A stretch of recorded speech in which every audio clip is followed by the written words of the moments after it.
ಅಂತಾರಾಷ್ಟ್ರೀಯ ಹಿರಿಯ ನಾಗರಿಕರ ದಿನಾಚರಣೆ ಅಂಗವಾಗಿ ಕೇಂದ್ರ ಸಾಮಾಜಿಕ ನ್ಯಾಯ ಮತ್ತು ಸಬಲೀಕರಣ ಸಚಿವಾಲಯ, ಹಿರಿಯ ನಾಗರಿಕರ ಸಬಲೀಕರಣ ಹಾಗೂ ವಿಕಲಚೇತನರ ಕಲ್ಯಾಣ ಇಲಾಖೆ ಸೇರಿದಂತೆ ವಿವಿಧ ಇಲಾಖೆಗಳ ಸಹಯೋಗದಲ್ಲಿ ಚಾಮರಾಜನಗರದ ಡಾ. ಬಿ.ಆರ್. ಅಂಬೇಡ್ಕರ್ ಭವನದಲ್ಲಿ ಆಯೋಜಿಸಲಾಗಿದ್ದ ಸಾಧನ ಸಲಕರಣೆ ವಿತರಣೆ ಕಾರ್ಯಕ್ರಮವನ್ನು ಜಿಲ್ಲಾಧಿಕಾರಿ ಶಿಲ್ಪಾ ನಾಗ್ ಉದ್ಘಾಟಿಸಿದರು. ಕಾರ್ಯಕ್ರಮದಲ್ಲಿ ನಗರಸಭೆ ಅಧ್ಯಕ್ಷ ಎಸ್. ಸುರೇಶ್, ಪಂಚ ಗ್ಯಾರಂಟಿ ಯೋಜನೆಗಳ ಅನುಷ್ಠಾನ ಪ್ರಾಧಿಕಾರದ ಜಿಲ್ಲಾಧ್ಯಕ್ಷ ಎಚ್. ವಿ. ಚಂದ್ರು, ಮಹಿಳಾ ಮತ್ತು ಮಕ್ಕಳ ಅಭಿವೃದ್ಧಿ ಇಲಾಖೆ ಉಪನಿರ್ದೇಶಕ ಮಂಜುನಾಥ್, ಜಿಲ್ಲಾ ವಿಕಲಚೇತನರ ಕಲ್ಯಾಣಾಧಿಕಾರಿ ಸಕಲೇಶ್ವರ ಸೇರಿದಂತೆ ಮತ್ತಿತರರು ಉಪಸ್ಥಿತರಿದ್ದರು. ಇದೇ ಸಂದರ್ಭದಲ್ಲಿ ಎಂಎಸ್ಐಎಲ್ ಅಧ್ಯಕ್ಷ ಹಾಗೂ ಶಾಸಕ ಸಿ. ಪುಟ್ಟರಂಗಶೆಟ್ಟಿ ಫಲಾನುಭವಿಗಳಿಗೆ ಸಾಂಕೇತಿಕವಾಗಿ ಸಾಧನ ಸಲಕರಣೆಗಳನ್ನು ವಿತರಿಸಿದರು.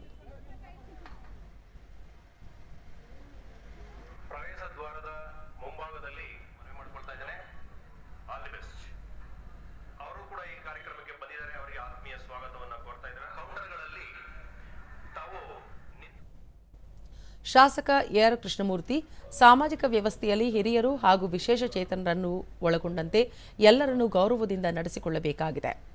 ಜಿಲ್ಲೆಯಲ್ಲಿ 18,416 ವಿಶೇಷ ಚೇತನರನ್ನು ಗುರುತಿಸಲಾಗಿದ್ದು, ಅವರಿಗೆ ಸರ್ಕಾರದ ಸೌಲಭ್ಯಗಳನ್ನು ಪ್ರಾಮಾಣಿಕವಾಗಿ ತಲುಪಿಸುವ ಕಾರ್ಯ ಮಾಡಲಾಗುವುದು ಎಂದರು. ಸಮಾಜದ ಮುಖ್ಯವಾಹಿನಿಗೆ ತರುವಂತೆ ನಾವೆಲ್ಲರೂ ಕೂಡ ಪ್ರಾಮಾಣಿಕವಾಗಿ ಭಾಗಿಯಾಗಬೇಕು ಅನ್ನತಕ್ಕಂಥ ಅಂಶವನ್ನು ಈ ಸಂದರ್ಭದಲ್ಲಿ ನಾನು ಹೇಳಿಕೊಳ್ಳುತ್ತೇನೆ. ಜಿಲ್ಲಾಧಿಕಾರಿ ಶಿಲ್ಪಾ ನಾಗ್, ವಿಶೇಷ ಚೇತನರಿಗೆ ಅನುಕಂಪ ಬೇಡ, ಅವಕಾಶ ನೀಡಬೇಕು. ವಿಶೇಷ ಚೇತನರ ಪುನರ್ವಸತಿಗಾಗಿ ಸರ್ಕಾರ ಹಲವು ಸೌಲಭ್ಯಗಳನ್ನು ಜಾರಿಗೊಳಿಸಿದೆ. ವಿಶೇಷ ಚೇತನರಿಗೆ ಮೀಸಲಾಗಿರುವ ಸೌಲಭ್ಯಗಳನ್ನು ತಲುಪಿಸಿ ಸಮಾಜದಲ್ಲಿ ಎಲ್ಲರಂತೆ ಬದುಕಲು ಅವಕಾಶ ಮಾಡಿಕೊಡಬೇಕೆಂದು ಅವರು ಅಭಿಪ್ರಾಯಪಟ್ಟರು.